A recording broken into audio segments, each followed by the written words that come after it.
At one point in her life, she believed love meant endurance. That loyalty meant patience without limits. That being understanding meant tolerating confusion, neglect, and emotional inconsistency.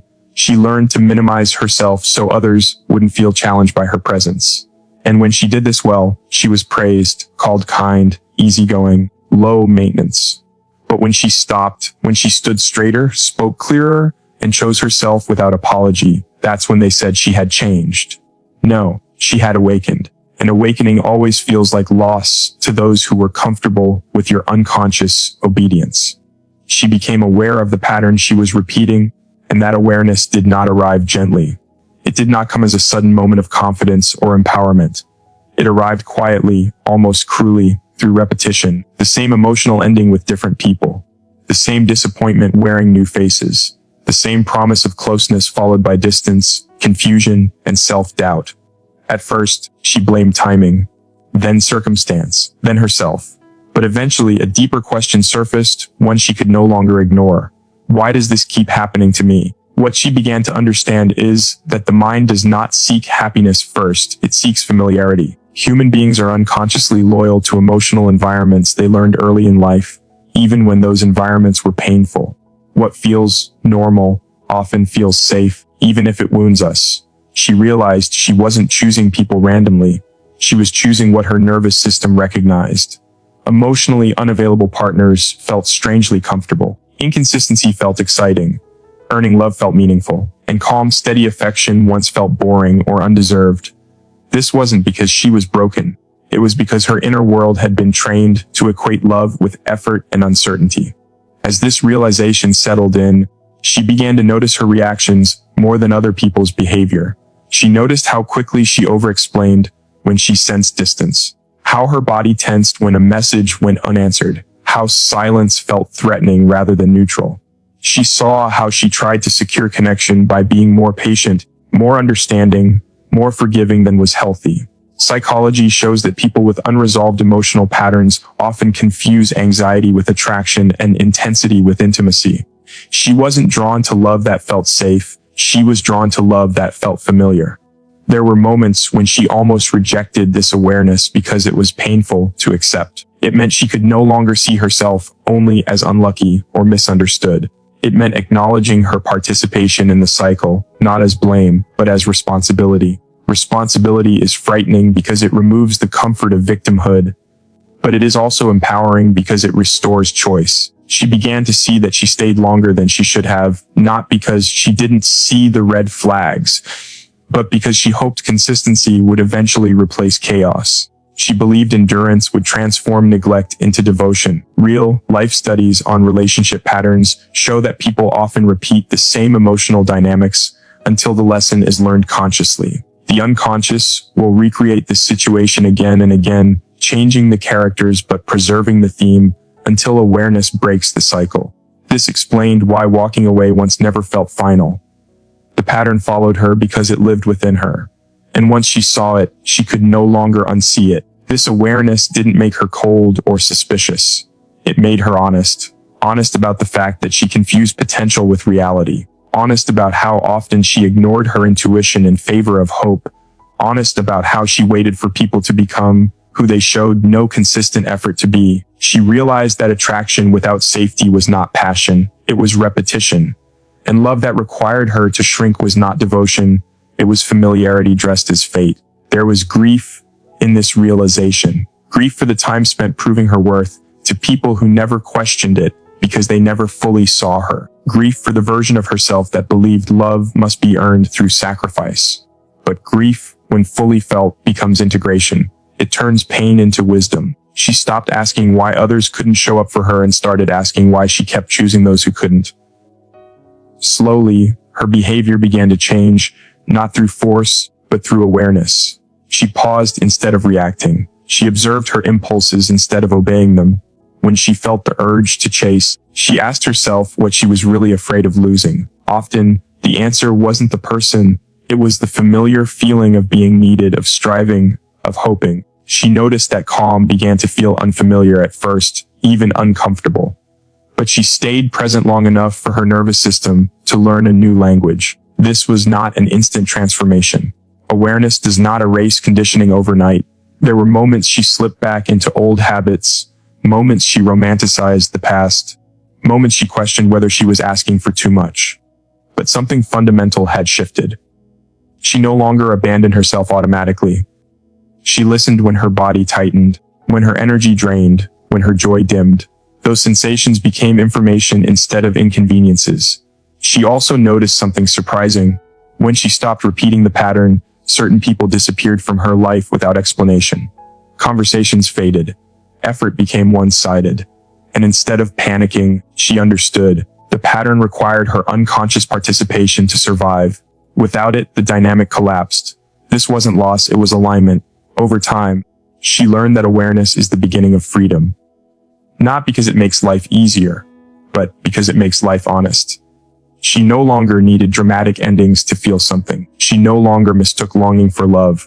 She understood that the relationships she once fought to keep were reflections of unresolved parts of herself asking to be seen, not saved. And the most profound realization of all was this: the pattern did not define her. It was a message, not a sentence. Once understood, it no longer needed to repeat. She didn't become someone else. She became someone conscious, someone who could choose differently, someone who recognized that the work was never about fixing others. It was about understanding herself deeply enough to stop mistaking pain for connection. That awareness marked the true beginning of her transformation, not because the world changed around her, but because the lens through which she saw it finally did. She stopped confusing self-sacrifice with love, and that realization didn't arrive as strength at first. It arrived as exhaustion, a quiet bone deep tiredness that no amount of sleep could fix. She had given so much of herself that she no longer knew where her own edges were. For years, she believed love was something you proved by how much you were willing to endure. If it hurt, it meant it mattered. If it demanded patience, silence, and compromise, she told herself that was devotion. She wore her suffering like evidence that she cared deeply, never questioning who benefited from that belief. She had learned early, as many do, that being good meant being accommodating. That love stayed when you were easy, understanding, and forgiving, especially forgiving. So she became skilled at minimizing her needs.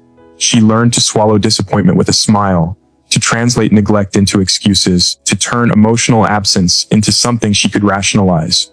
When her heart felt heavy, she blamed herself for wanting too much. When she felt unseen, she tried harder to be visible in ways that didn't inconvenience anyone else. Over time, this pattern became invisible to her.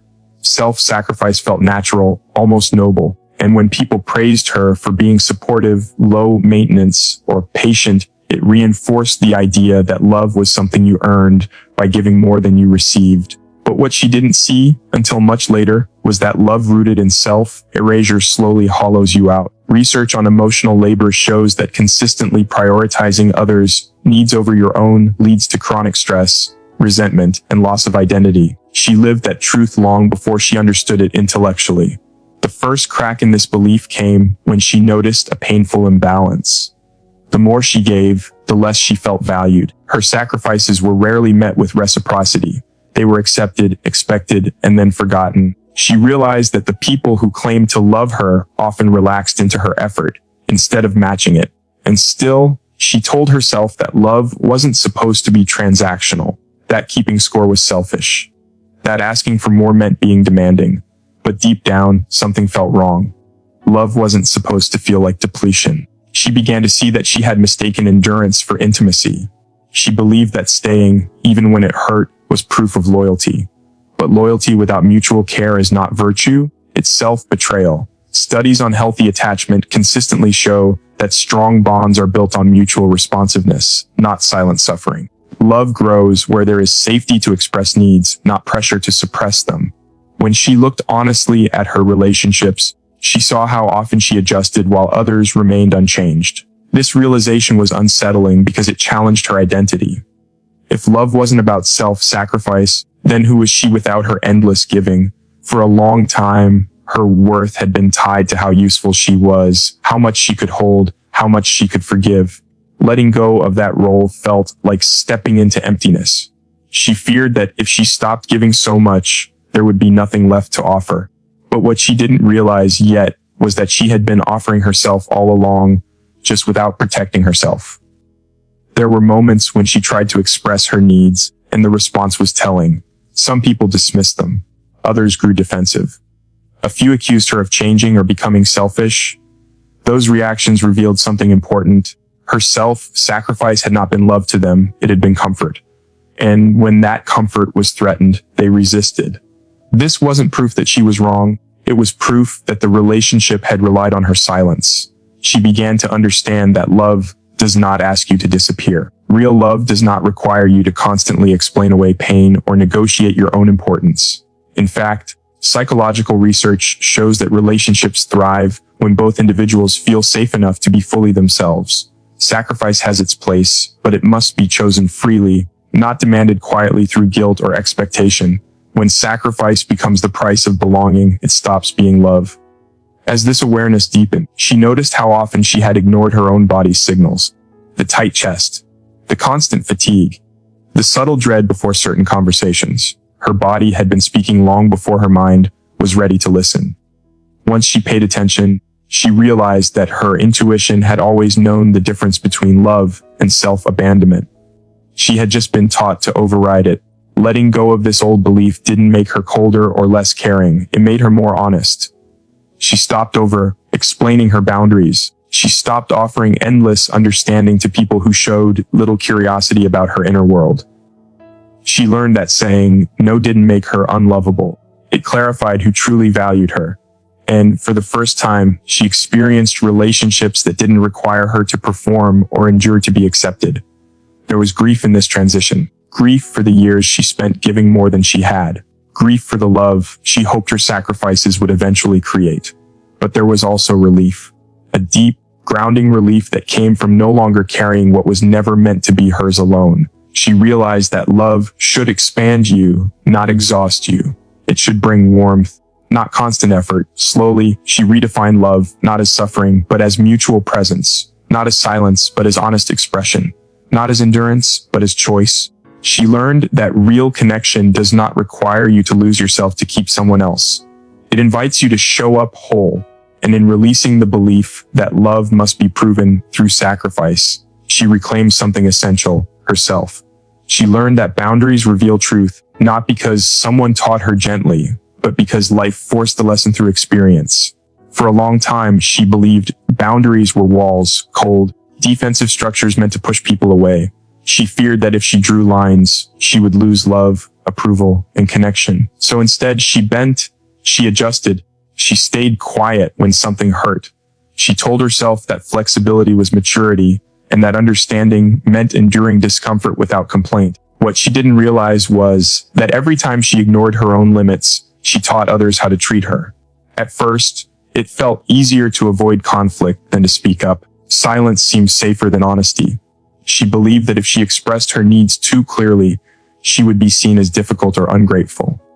Many people learn this early, that love stays when you are agreeable, when you don't ask for too much. So she learned to manage disappointment internally. She learned to downplay her feelings, to explain away behavior that left her confused or hurt. And when the unease lingered, she blamed herself for being too sensitive. But the truth has a way of surfacing when it is ignored for too long. Over time, she noticed that her resentment grew quietly beneath the surface of her patience. What she suppressed emotionally did not disappear, it simply waited. Research in psychology shows that unexpressed needs often resurface as anxiety, withdrawal, or emotional exhaustion. She felt this in her body long before she understood it with her mind. The constant tension, the fatigue, the sense that she was carrying something heavy and invisible. The shift began the moment she tested a boundary, almost accidentally. A small moment, a simple no, not explained, not softened, just stated, and the reaction surprised her. Instead of understanding, she was met with irritation. Instead of respect, there was guilt. Instead of curiosity, there was withdrawal. That single response taught her more than years of overthinking ever had. Boundaries, she realized, don't change people, they reveal them. She began to see how different people responded when access to her time, energy, or emotional labor was no longer unlimited. Some listened, some adjusted, some apologized. Others grew distant, defensive, or tried to make her feel wrong for having limits at all. and that contrast was impossible to ignore. Healthy connections moved closer through honesty. Unhealthy ones unraveled when comfort was removed. What she once feared as loss was actually clarity. This understanding reframed her entire idea of love. She had believed that being endlessly available was proof of care. But boundaries showed her that love does not require constant availability. It requires mutual respect. Studies on relationship satisfaction consistently show that clear boundaries are linked to greater trust and emotional safety. Without them, relationships become unbalanced, breeding resentment rather than closeness. She saw now that her lack of boundaries had not protected connection, it had distorted it. There was discomfort in this awakening. Setting boundaries felt unnatural at first, like speaking a language she was never taught. Her voice shook. Guilt followed. She questioned herself. Was she being unfair? Was she asking for too much? But she stayed with the discomfort long enough to notice something important. The guilt wasn't coming from doing something wrong. It was coming from breaking an old pattern of self-erasure. Growth often feels like guilt when you're used to abandoning yourself. She also realized that boundaries forced her to confront her own expectations. When she spoke up, she could no longer pretend she didn't want certain things. She had to acknowledge her needs clearly, without apology. This honesty was confronting because it meant accepting that not everyone would meet her where she stood. Boundaries don't guarantee closeness, they guarantee truth. And truth, while uncomfortable, is far less damaging than illusion. In real life, this played out in subtle but powerful ways. She stopped answering messages immediately when she needed rest. She said no to conversations that drained her. She expressed when something didn't sit right instead of rationalizing it away. Each time the response revealed something. Some people respected her more, others pulled away, and instead of chasing, she observed. The urge to explain herself faded as she understood that explanations were often an attempt to make others comfortable at her expense. What surprised her most was how boundaries changed her relationship with herself. She began to trust her own signals. When something felt off, she listened. When she felt overwhelmed, she paused. This self-respect created an internal stability she had never known. Her confidence didn't come from being liked, it came from being aligned with herself. Psychological research on self-trust shows that honoring one's limits strengthens emotional resilience and reduces anxiety.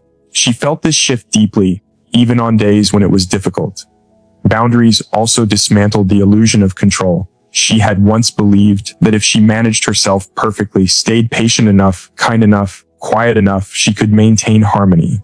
But boundaries taught her that she could not control how others responded, only how she showed up. And that realization was freeing. She no longer took rejection personally. She understood it as information. As time passed, she stopped seeing boundaries as something she did to others and began seeing them as something she did for herself. They were not weapons or ultimatums. They were acts of clarity, acts of self-respect, acts of truth. They allowed her to engage in relationships without losing herself, to give without resentment, to love without fear of disappearance. She learned that the people who truly valued her did not feel threatened by her boundaries. They felt closer, and those who couldn't respect them were never meant to have unlimited access to her in the first place. Boundaries didn't make her distant. They made her real. She detached her worth from external validation, and in doing so, she faced one of the most unsettling truths of her inner life. For a long time, she had been measuring her value through the eyes of others. Their attention made her feel seen. Their approval made her feel secure. Their withdrawal made her question herself. She did not realize how deeply this pattern had shaped her choices until she began to feel exhausted by the constant need to be affirmed. What she thought was sensitivity was actually dependence, and what she thought was love was often the relief of being chosen. From an early age, she learned that praise was a form of safety. When she was liked, she felt calm. When she disappointed someone, even slightly, anxiety followed. Over time, this conditioning became internalized. She became skilled at reading moods, anticipating needs, and adjusting herself accordingly.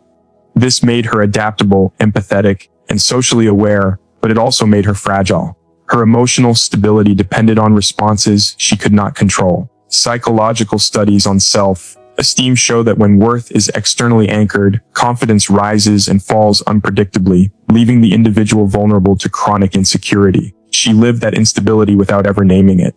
The realization began quietly. She noticed how much power she gave to silence. A delayed reply could ruin her mood. A lack of acknowledgement could make her question her entire identity. She replayed conversations in her mind, searching for mistakes. She wondered what she could have said differently, been differently, done differently. This mental loop consumed energy she didn't even realize she was losing. She was outsourcing her self-assessment to people who were often distracted, inconsistent, or unaware of the weight their reactions carried. At some point, she recognized the cost of this habit. She was constantly performing, even in private. Her thoughts were shaped by imagined judgments. She filtered her truth to maintain approval.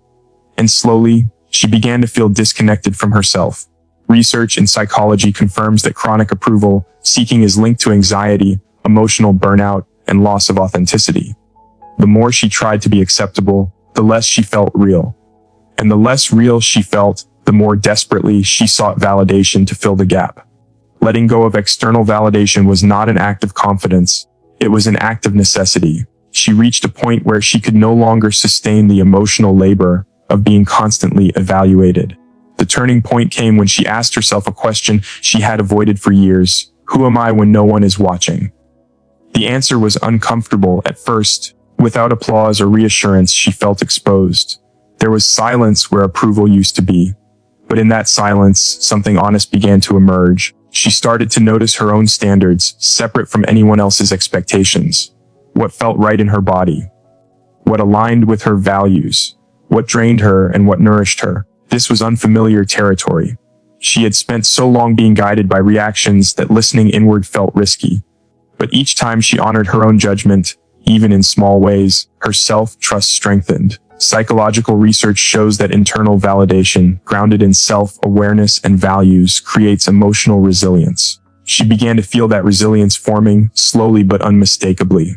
This shift changed how she experienced relationships. She no longer interpreted attention as proof of worth or distance as rejection. When someone pulled away, she felt disappointment, not devastation. When she was appreciated, she enjoyed it without clinging to it. Her emotional equilibrium no longer depended on being chosen. This did not make her indifferent, it made her stable. She could engage without losing herself. She also noticed how differently people responded to her when she stopped seeking their approval.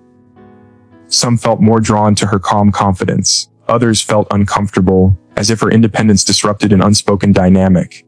She realized that validation seeking had once made her predictable and easy to influence. Without it, she became less controllable. This wasn't arrogance, it was self-possession. She was no longer negotiating her value through behavior designed to please. Detaching her worth from external validation required her to confront old fears. The fear of being disliked, the fear of being misunderstood, the fear of not being enough. These fears didn't disappear overnight. But instead of obeying them, she observed them. She understood that they were echoes of earlier experiences, not accurate reflections of the present. By meeting these fears with awareness rather than avoidance, they gradually lost their authority over her choices. In real life, this looked simple but profound. She expressed opinions without rehearsing them for acceptance. She said no without over-explaining. She allowed others to be disappointed without rushing to fix it. Each act was a quiet declaration of self-respect. And with each declaration, her inner world became more solid. She no longer needed constant reassurance because she had learned how to reassure herself. There was a moment when she realized just how much she had changed. She faced a situation that once would have sent her spiraling, criticism, distance, or indifference. And instead of collapsing inward, she remained present. She reflected. She adjusted if necessary. But she did not unravel. That steadiness was something no one else could give her. It had been built from within. By detaching her worth from external validation, she reclaimed her autonomy. Her value no longer depended on being wanted, admired, or approved of. It existed simply because she existed, and in that understanding, she found a freedom that approval could never provide. She chose inner peace over familiar chaos, and that choice did not feel peaceful at first. It felt empty, unsettling, almost wrong.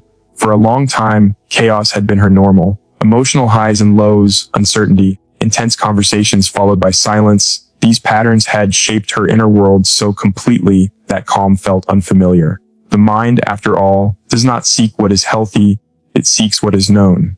And what is known often carries the weight of old wounds disguised as connection. She had learned to live on edge, always anticipating the next shift in mood, the next withdrawal, the next moment she would have to prove her worth again. That tension became a form of emotional stimulation. Research on the nervous system shows that prolonged exposure to stress recalibrates the body, making chaos feel normal and peace feel boring or even threatening. She didn't recognize this at first. She thought intensity was passion and instability was depth. But over time, her body began to protest. Sleep became shallow. Her thoughts raced. Joy was always followed by anxiety, as if she were waiting for it to be taken away. The moment she stepped away from what drained her, the silence was deafening. There were no messages to analyze, no emotional fires to put out, no uncertainty to solve. Just stillness, and in that stillness, discomfort surfaced.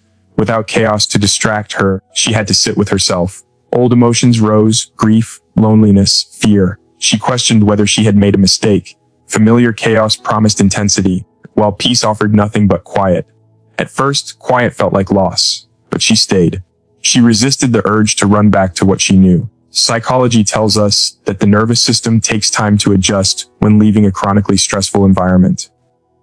The absence of chaos can feel like withdrawal. She experienced this firsthand. Some days felt heavy. Some nights felt long, yet slowly, something began to change. Her body relaxed. Her breath deepened. The constant knot in her chest loosened. Peace was not dramatic. It was subtle, almost unnoticeable at first. She began to see how much energy she had spent managing emotional instability.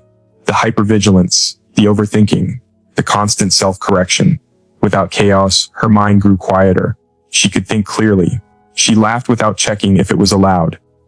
She woke up without dread. Studies on stress recovery show that leaving high-conflict emotional environments significantly improves mental clarity and physical health. She felt this truth not as theory, but as lived experience. Choosing peace also forced her to confront a painful realization: she had mistaken familiarity for belonging. The chaos she clung to was not love.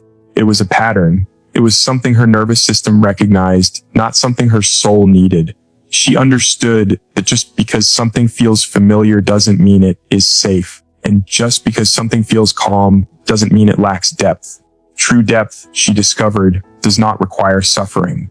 There were moments when loneliness tempted her back. Familiar chaos whispered promises of excitement, connection, and intensity. Peace offered none of that. Peace simply existed. But she began to notice that the loneliness she felt in calm moments was different from the loneliness she felt in chaos. One was quiet and honest. The other was loud and desperate. And she chose the quiet one because it allowed her to hear herself again. In real life, this choice looked ordinary but profound. She stopped engaging in draining conversations. She no longer chased closure from people who thrived on confusion. She declined invitations that felt obligatory rather than nourishing. Each decision felt small, yet together they reshaped her inner world. With every act of self-protection, her trust in herself grew. She learned that peace is not passive, it is chosen again and again. She also noticed how her standards changed. What once felt exciting now felt exhausting. What once felt magnetic now felt unstable. Her nervous system had learned a new baseline. Healthy connection no longer felt boring, it felt safe. Emotional steadiness no longer felt empty, it felt grounding. This shift did not happen overnight, but it happened inevitably, as her body learned that calm was not a threat. Some people didn't understand this transformation. They said she had changed, that she was distant, that she was no longer the same, and they were right in one way. She was no longer available for chaos. She no longer romanticized emotional turmoil. She no longer confused anxiety with attraction. This wasn't loss, it was discernment. Choosing peace also meant accepting uncertainty without drama. She learned that not every ending needed explanation. Not every silence needed interpretation. Not every emotion needed immediate resolution.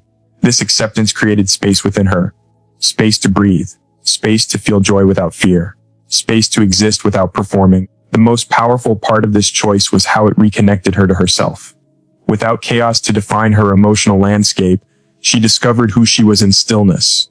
Her interests, her rhythms, her needs. She realized how much of herself she had postponed while managing emotional storms. Peace gave her time back, time to heal, time to grow. time to simply be. And in choosing inner peace over familiar chaos, she didn't lose intensity. She found depth. She didn't lose connection. She found alignment. She didn't lose love. She found herself. And when she remembered her worth, it unsettled those who relied on her forgetting it. Because the most dangerous thing a woman can do is wake up and refuse to go back to sleep. If you want